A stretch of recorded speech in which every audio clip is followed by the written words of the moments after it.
At narito naman ang mainit na balita mula sa mundo ng politika. Isang malaking kaganapan ang inaasahan sa buong bansa sa mga darating na linggo dahil nakatakda ang isang nationwide rally laban sa administrasyon ni President Kuting ng Norte Jr. Ayon sa mga organizers ng rally, ang layunin ng protesta ay ipahayag ang hindi pagkakasunduan ng mga mamamayan sa ilang polisiya ng gobyerno. Kabilang na ang mga isyu sa ekonomiya, presyo ng bilihin at ang mga kontrobersyang bumabalot sa administrasyon. Ayon sa mga leader ng rally, tatalakayin nila ang ilang mahalagang isyu na kinakaharap ng bansa ngayon.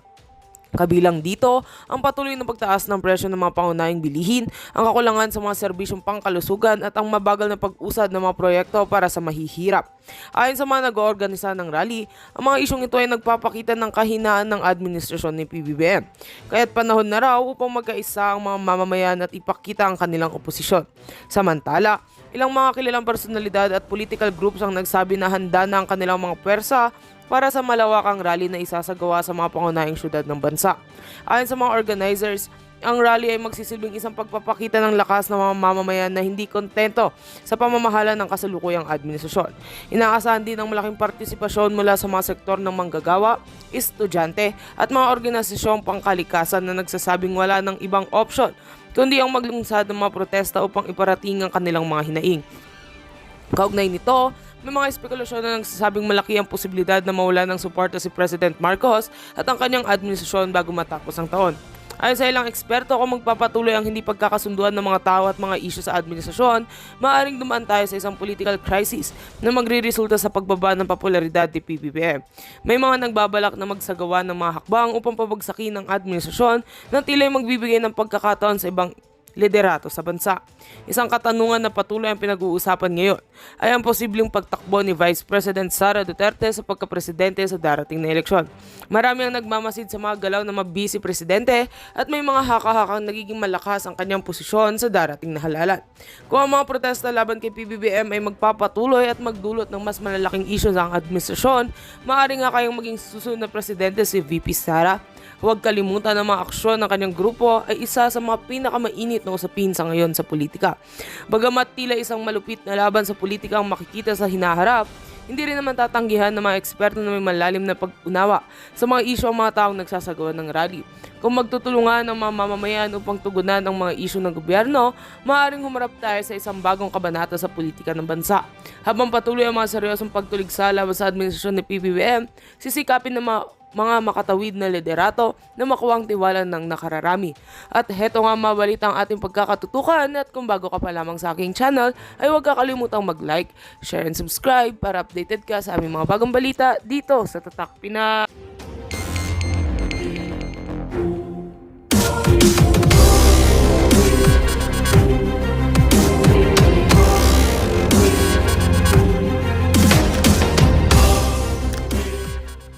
Torre at syempre itong bangag na gobyerno. Si Bangag, alam niyo naman na may hangover pa yan o baka bangag na bangag dahil galing sa party yan doon sa Batangas. Pero nakikita ko yung liwanag dahil hindi nagpapatinag ang mga Davaoenyo. Okay? Kung napapanood niyo yung mga live ng KOJC, ayun, ito. Oh, ito na. So, itong live ng KOJC mga palangga, tignan natin. Kasi, tignan natin.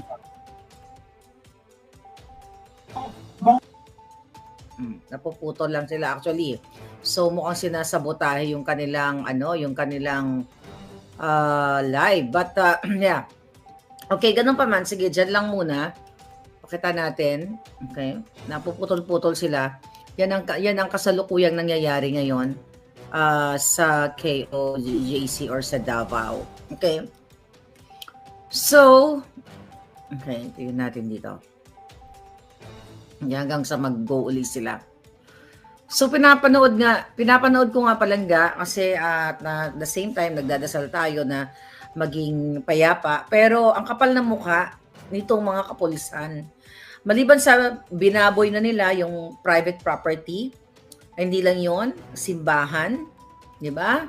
Ito ay lugar na kung saan nagdadasal, nagtitipon ang mga miyembro. Doon, ang dami nilang nilibag na batas. Tapos kanina, ang kapal ng mukha ng mga hinayupak na to, na makiusap, na dinidisperse nila yung crowd kasi natataranta na sila, naaalarman na sila dahil hindi nila kayang kontrolin. And ang kapal ng mukha ng mga bangag na ito na manawagan. Okay, imagine mo yung mga pulis na to, respetuhin daw yung batas. Kailan nila na-respeto yung batas? Diba? Ayan sila. Ayan. Okay? Gagyan siya si Atang Palangga. Nuna ka siya nagagawaan at meron naman natin. Nakinig ba siya?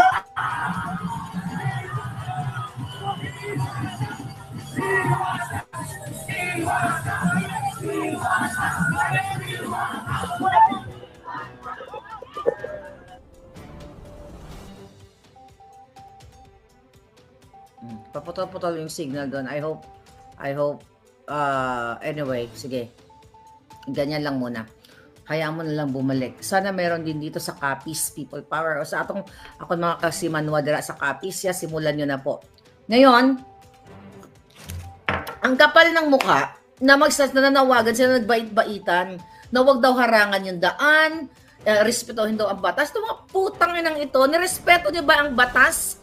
Nirespeto nyo ba ang rights ng mamamayang Pilipino? Nirespeto nyo ba nung nilusob nyo yung KOJC compound na sinasabi ninyo kayo ay mayroong search warrant? Wala na yung target ninyo. Actually, wala na sa Pilipinas si Pastor Queboloy. Dapat ako tinatanong nyo kung nasaan. Hindi ba naman kayo mga hunghang? Ang ating mga kapatiran na Muslim, ang ating mga estudyante mula sa iba't ibang kolehiyo at universitario rin nandito. Okay?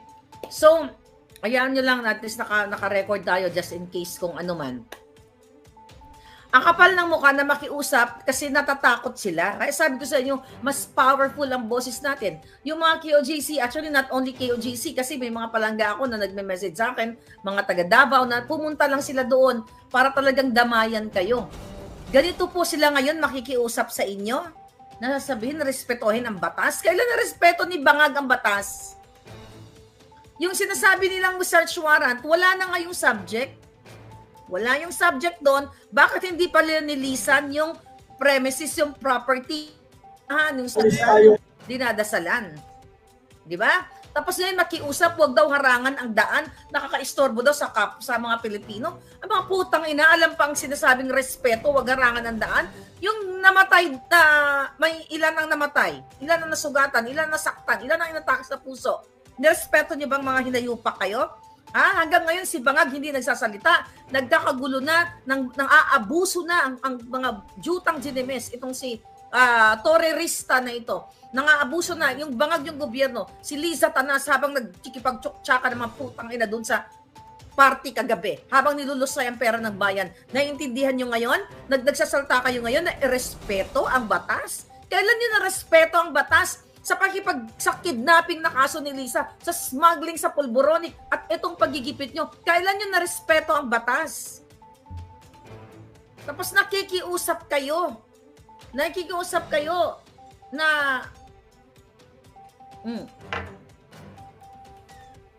ano to? Tagalin na lang natin to, nawala na. Okay? Ito lang, dali lang.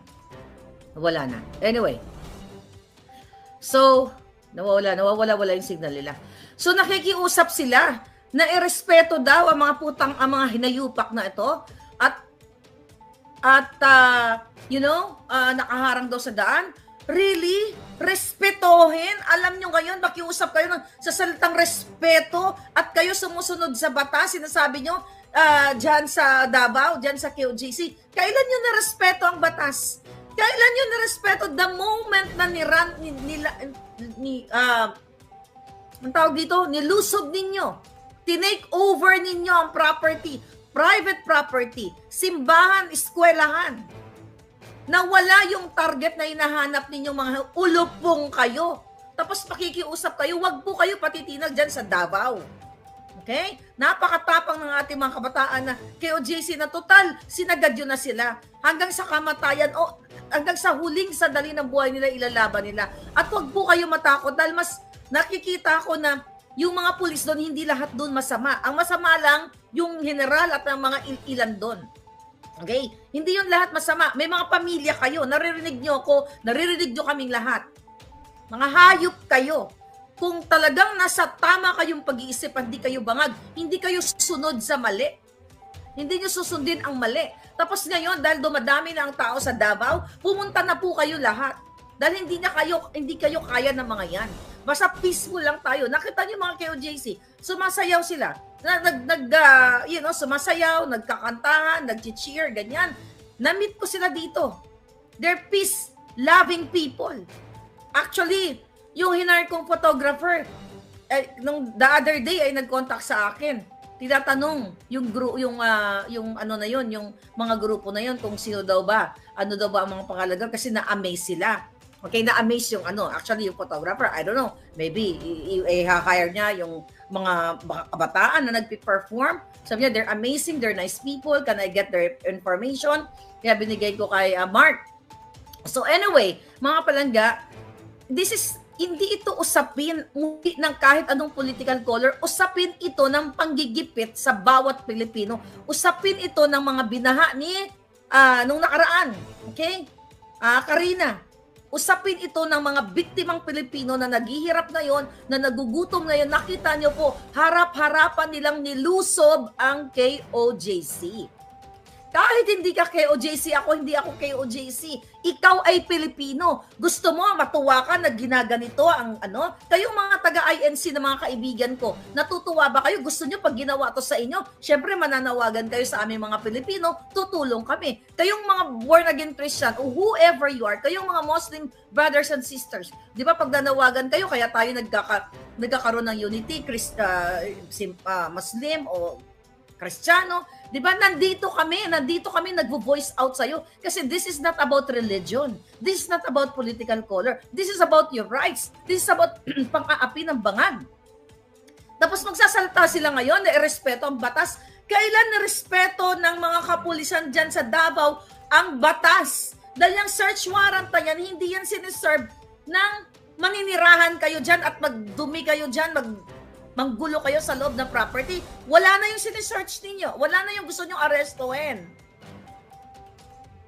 Ano ba ginagawa nyo? Kasi inuutusan kayo ni Satanas, ni Bangag, na i-take over yung property na yan. Last year ko pa sinasabi sa inyo na sinasabi yan ng puting ahas na targetin si Kibuloy, si Duterte, at lahat ng kritiko. Lahat tayo. Huwag nyo nang antayin na kayong isusunod ng mga putang inang ito. The nerve!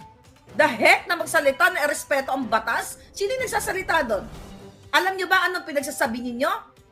Na sinasabi nyo, sinusunod nyo lang korte. Anong korte ang sinunod nyo? Korte ng mga bangag? Lumabas po kayo. Simulan na natin sa NCR, sa Metro Manila, lumabas kayo. Mananawagan na ako, hindi kung nung time ni Bangag Jr. ng kampay, hindi ako natutulog. Lalong hindi ako natutulog ngayon. Mag-aabang ako dito, mananawagan ako sa taong bayan na manindigan kayo, you speak up, tapusin na ang mga bangag ng gobyernong ito dahil papatayin kayo nito. Believe me, hindi lang sa gutom, kundi literal.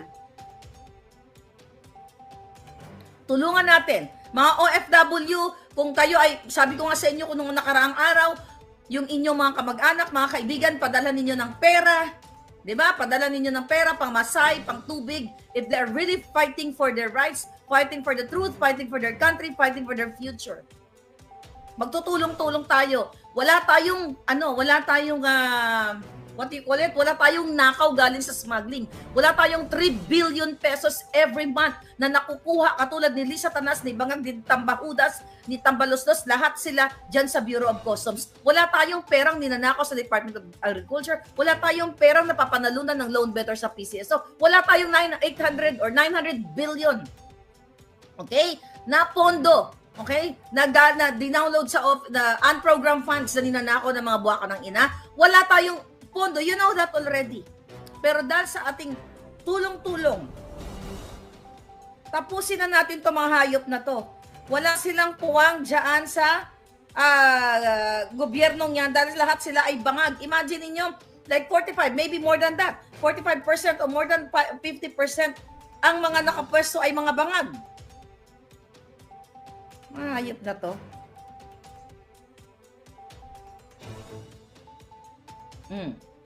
Hinaras ninyo. Ito, saan to galing? Ano tong message na to? This is a message from, okay. KOJC are currently under siege and being harassed. Okay? Okay, nabasa ko ito kanina. Ayun, pinutulan ng kuryente at ng tubig. Yan ba kasama ba sa utos ng korte? Ha? Terorista, kasama ba sa utos ng korte? Napuputulan nyo ng kuryente, ng tubig yung mga naninirahan dyan. Kaya kailangan nyo nang mag-ipon-ipon sa kalsada. Nakita nyo po, talawan yung mga hayop na yan. May mga baril lang kayo kaya ang tatapang ninyo Mga bangag kasi kayo May baril kayo at kayo dapat ang tagapagtanggol ng bayan pero kayo ang lumalabas na teroristang mga hinayupak kayo. Magbabayad kayong lahat. Magbabayad kayong mga hayop kayo pag dumating ang panahon at pabitay ko kayong lahat kung sino man ang susunod. Dapat magpasa ng bitay at wakasan na unahin si Lisa Tanas, unahin si Marcos Jr., unahin si Tambahudas, mga hinayupak kayo. Meron pa kayong nalalamang irespeto ang batas? Kailan irespeto ni Lisa Tanas ang batas nung pinakidnap niya ang 2 bata sa Turkey? Kailan irespeto ni Bangag Jr. ang batas?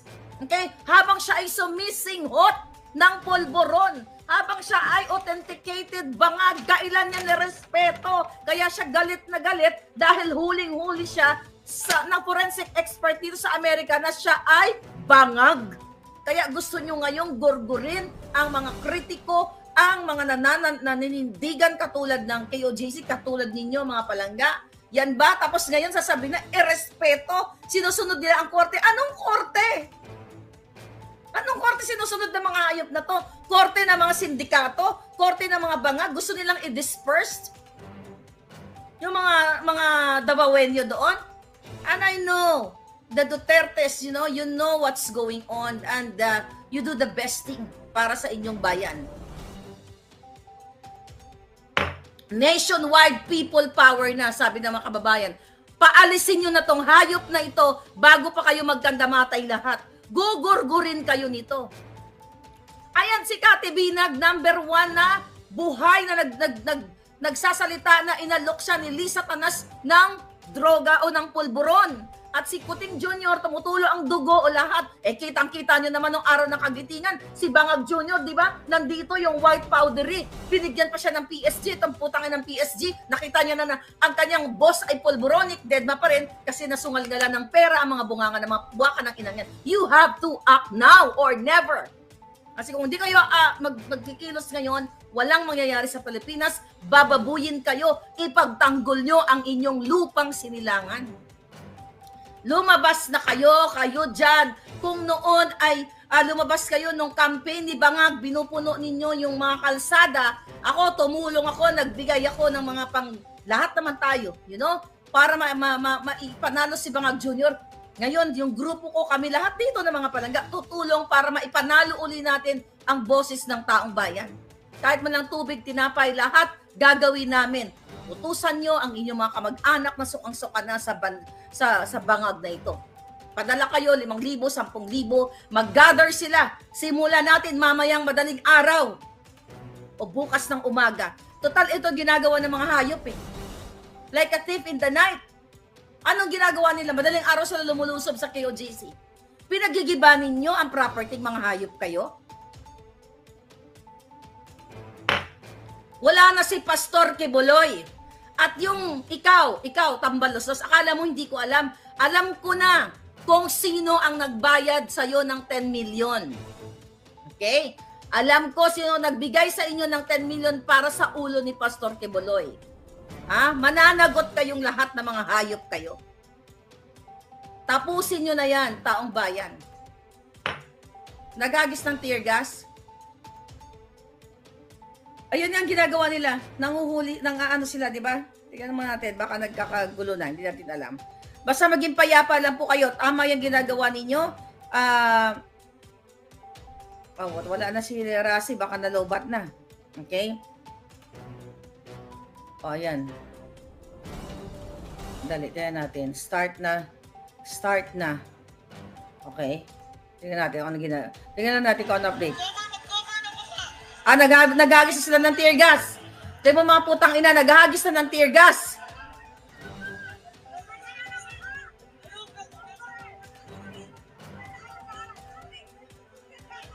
Kita nyo, mga demonyo?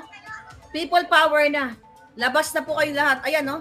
Ito mga hayop na to. Tignan mo, naghagis na nga sila ng tear gas. Sana sila yung sila yung mapuwing. Oh, yung may mga tao, may mga bata sa loob. Wala na po si Pastor Quiboloy sa Pilipinas. Wala na siya dyan. Kaya itong mga hayop na to, alam nila na wala na si Pastor dyan. Pero ginugulo nila yung property kasi gusto nilang bawiin.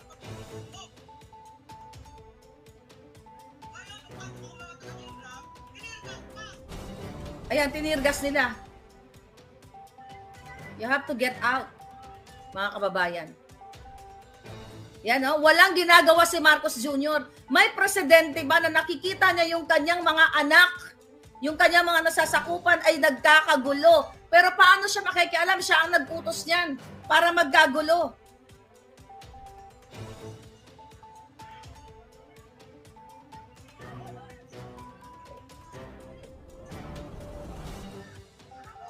Ayan, tinirgas nila.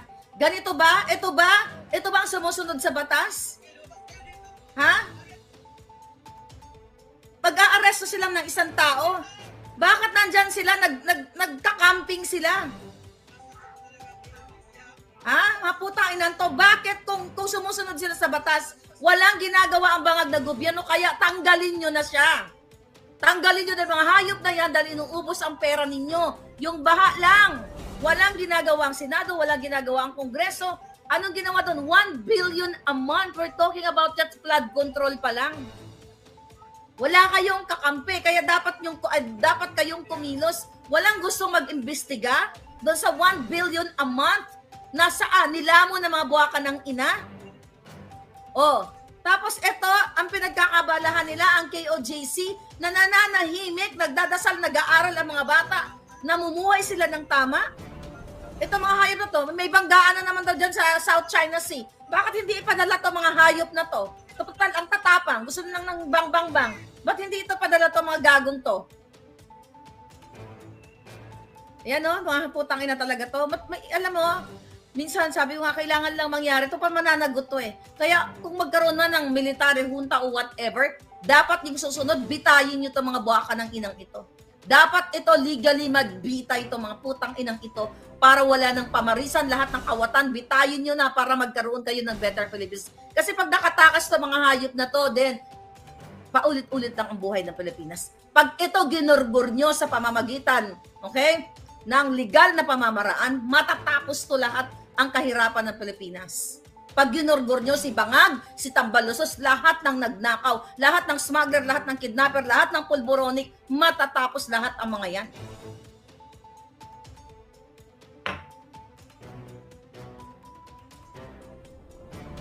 Napuputol-putol nga eh. Nasa Boljakan, by the way. Yung video nasa Boljakan. Tingnan natin.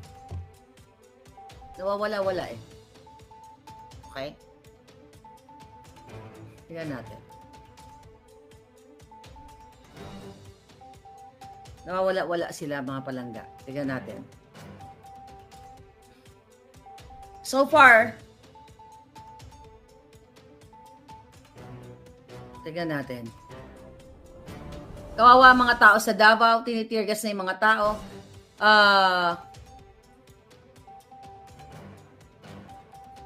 May bumaril na. May bumaril? Wala, naghahang eh. Ayan, tingnan mo. Kapal na mukha ng putang inang bangag na to. Tingnan mo, nananahimik. Ito ba yung presidente na gusto nyo? Ito ba yung presidente na gusto nyo na tinitirgas ang mga kapwa, ang mga Pilipino? Papatayin ito mga to eh. Dahil interesado sila dyan sa property ni Pastor Quiboloy. Kaya sa mga taga Maynila, you have to get out from your home. Kung pwede, simulan nyo na bukas. Simulan nyo na dahil tututok ako dito lahat hanggat magkapaos-paos na tayo para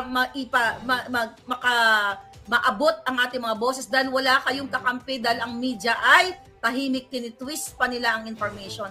Walang gustong ibalita ang media sa pangaharas ng gobyerno ito. Kasi nasungal-ngala na rin ang mga bunganga nila. So kayo yung kawawa. Kayo yung mga Pilipinong araw-araw na nagdurusa sa baha, sa init, sa hirap ng trabaho. Pero ang kanilang mga kaibigan, mga oligarkiya, busog na busog, mayaman na nga, busog na busog sa pera ninyo.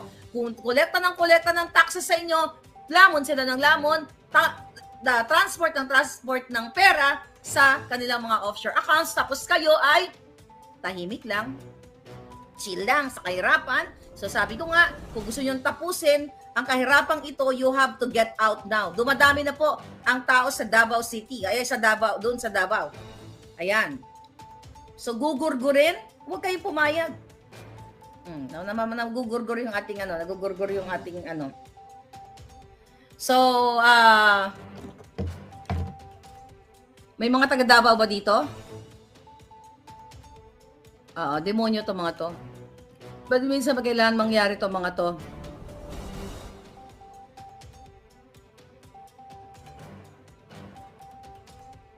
Ano? Grabe ang ng tear gas. Sana meron silang mga yung tawag diyan eh. Baka may mag-donate ng N7, yung I don't know kung kakayang yon. Yung mask, mag-Google kayo diyan, yung mga taga Davao, baka pwede kayo pumunta doon. Mag-donate kayo ng mga mask for that tear gas. You know, at least man lang matulungan natin yung ating mga kababayan. Gas mask, yeah. Diba, parang parang hazmat. Hazmat, ano ba yun?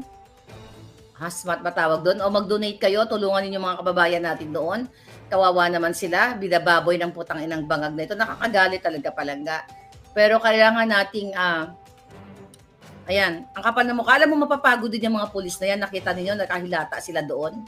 Napagod sila doon nakaraang araw. Mapapagod din yung mga yan. At hindi, kasi itong mga pulis na to, hindi to taga Davao eh. Galing to ng galing ng N7, N95, yeah, you're right. So, pero parang sa lang yun eh, applicable lang yun sa mga dust or sa, yung mga alikabok, right? Or yung what do you call it? Yung abo coming from the volcano. So, kung ano yung pwede nyong ma-donate doon. Kung ano yung pwede nyong ma-donate, mga palangga. Bimpo, yeah, pwede din yun. Tear gas mask. Ayun na nga eh. Kawawa yung mga natin. Kawawa yung mga palangga natin doon. Grabe yung mga hayop na yan. Okay, anong Well, kanina pa ako nanonood. Talagang tahimik lang sila. Gusto lang sila i-disperse. I mean, nagsasalita sila, naninindigan sila, mga kababayan.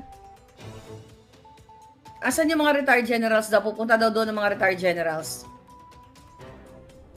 Simulan nyo na po. Huwag kayong matakot sa mga to. Only one life to live in this world. At least, lumalaban tayo at inaharap natin to mga hayop na to. Walang kwenta si Marcos Jr.